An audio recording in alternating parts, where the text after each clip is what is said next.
Selamat datang di podcast kami Pelajar Tahu. Udah ini, tutup. Oke. Pelajar. Oke, di sini saya akan memberi kalian berempat beberapa pertanyaan tentang perubahan sosial. Yang pertama, menurut kalian berempat nih, perubahan sosial apa yang pernah kalian alami dalam hidup kalian? Kalau menurut saya tuh ya, saat pandemi COVID-19 itu paling mengefek kepada hidup saya. Saat itu kan kita gak boleh keluar gitu ya. Terus habis itu di luar juga sepi, gak ada yang bisa keluar gitu kan. Kalau menurut kalian gimana nih? Ya. Gimana?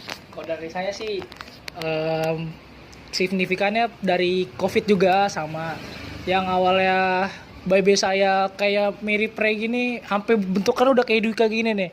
Dulu tuh di rumah tuh kerjaannya bangun, tidur, sekolah, makan.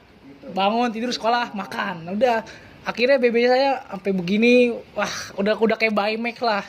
Terus akhirnya saya sadar pas sudah mau masuk SMA, masuk tatap muka, berubah lah sedikit sering-sering olahraga, atur pola makan. Nah, dan akhirnya alhamdulillah sekarang baby saya udah lumayan udah nggak terlalu gembrot lagi lah gitu.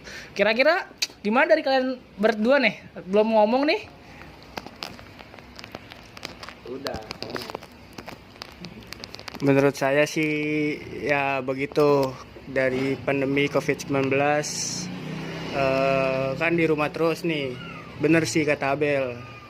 Kita sering kebanyakan tidur, makan, terus main lagi, tidur lagi, makan lagi gitu. Jadi kurang bersignifikan terhadap saya. Jadi badan terjadi gebrot atau gendut. Ya pokoknya dari saya begitulah kurang lebihnya. Ini mau lanjut Re dulu kayaknya nih. Ya, perubahan sosial yang saya alami selama COVID itu banyak banget, terutama dalam bersosialisasi karena selama 2 tahun itu nggak keluar rumah, jadi nggak terlalu banyak betul. punya teman. Jadi lupa bersosialisasi. Di rumah Sama- cuma HP temen aja. HP cuma jadi temen doang kan, Re? Iya. Di Saya rumah mau nambahin. berteman sama HP mulu, main bangun tidur liat HP, Iya. Apa udah kayak wibu, nggak pernah nginjak rumput. Betul.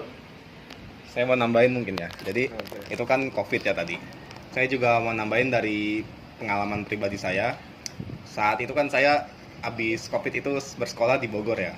Terus habis itu baru pindah ke Jakarta, dan lingkungannya itu sangat berbeda ya buat saya. Di Jakarta tuh panas banget ya. Terus habis itu juga di sini tuh lebih bermacam-macam lah orangnya gitu ya dibanding di Bogor gitu. Di Bogor kan adem gitu ya. Emang orang-orang Ya Bogor menurut saya gimana, gitu Jo? sih. Ya orang Bogor ya pokoknya gak ada lah makhluk di Jakarta ini di Bogor gitulah. Ya gitulah. Terlalu itu.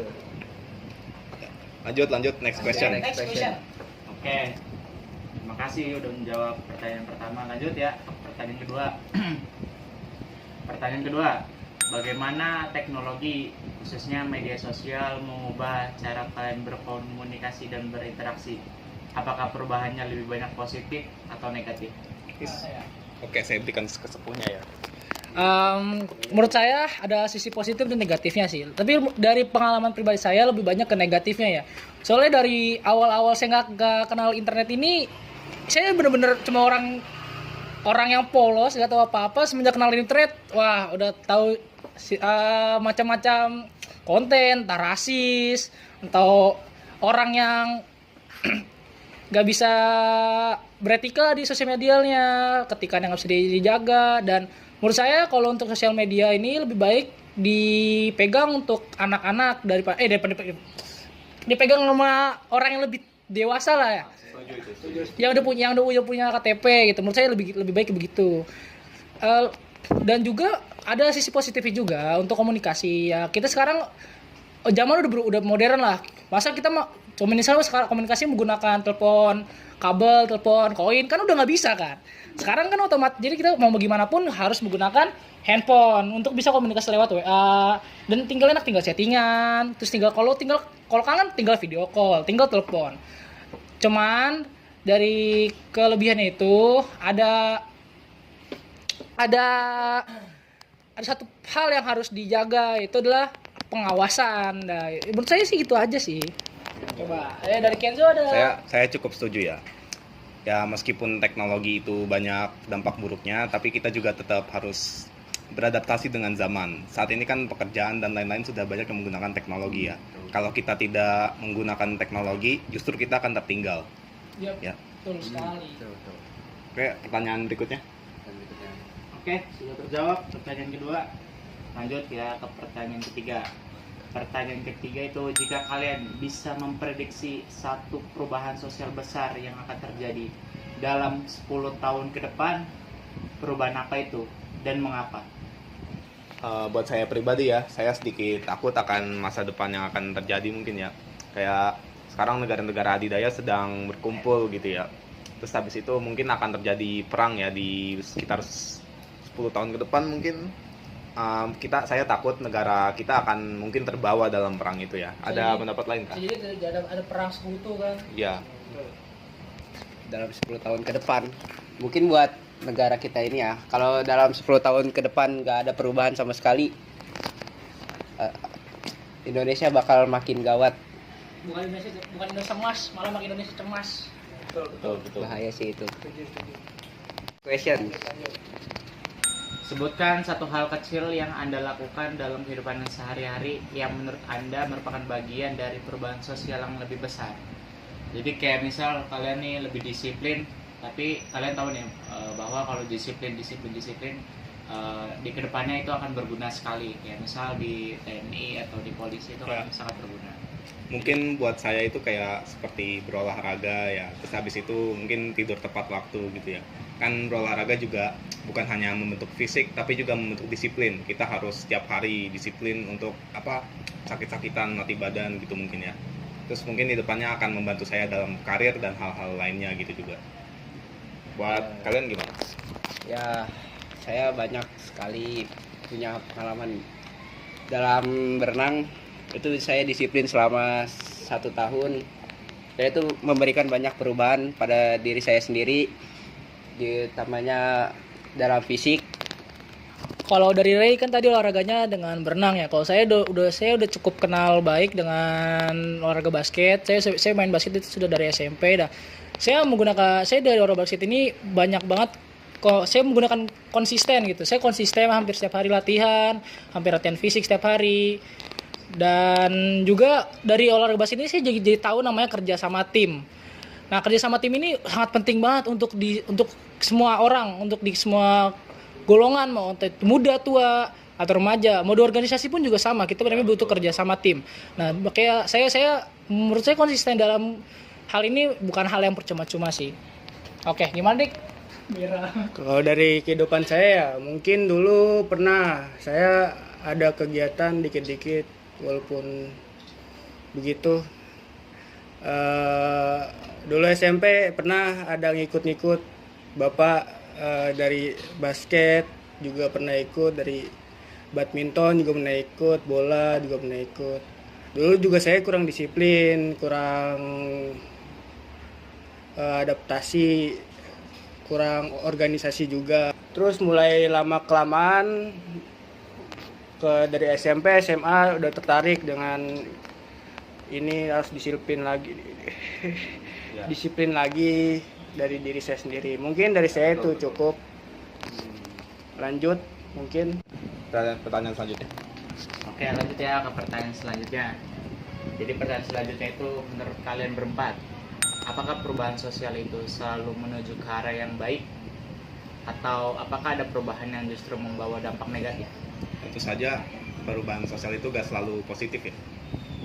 Seperti kita lihat kayak masuknya kaum LGBT ya ke sini udah mulai banyak sekarang di sekitar sini juga gitu.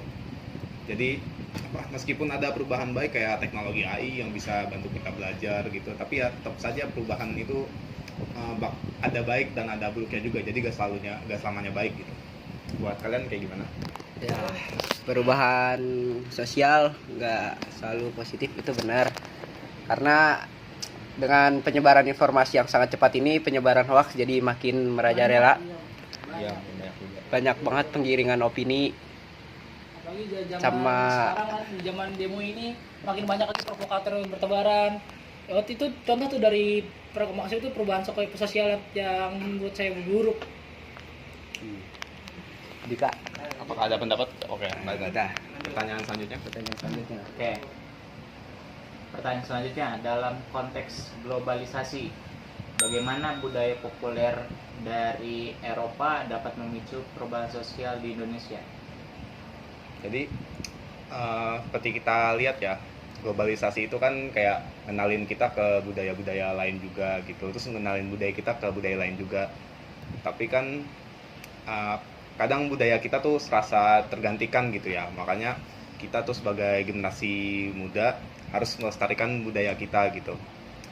Tapi ya saya punya opini panas gitu ya, maksudnya kayak kan kita di sekolah diajari ya, kayak kita harus mainin kayak misal budaya kita tuh angklung alat musiknya gitu, kita harus mainin terus supaya gak hilang gitu ya. Tapi kita contoh dari misal kayak negara kayak Jepang misal ya, mereka tuh bikin kayak media kayak film, terus habis itu anime, manga gitu-gitu, terus mereka nampilin budaya mereka dari situ, dan hasilnya tuh ya budaya mereka kan sekarang dikenal di mana-mana. Gak harus yang kayak mereka mainin terus gitu, kayak gitulah buat opini panas saya ya. Kalian menurut kalian gimana nih? Udah sih cukup. Betul sih, Kak. Opini saya semua sudah ada di Anda. Berarti pertanyaan selanjutnya. Next question. Sudah habis. Oke, terima kasih ya sudah mendengarkan podcast Makasih kami. ya semuanya udah Semuanya. dengerin Ya. podcast kami berempat. Podcast Paok, Guys, mau. Paok, terima kasih ya. Terima kasih. Dadah. Ini belum dibikin. Males. Nggak boleh.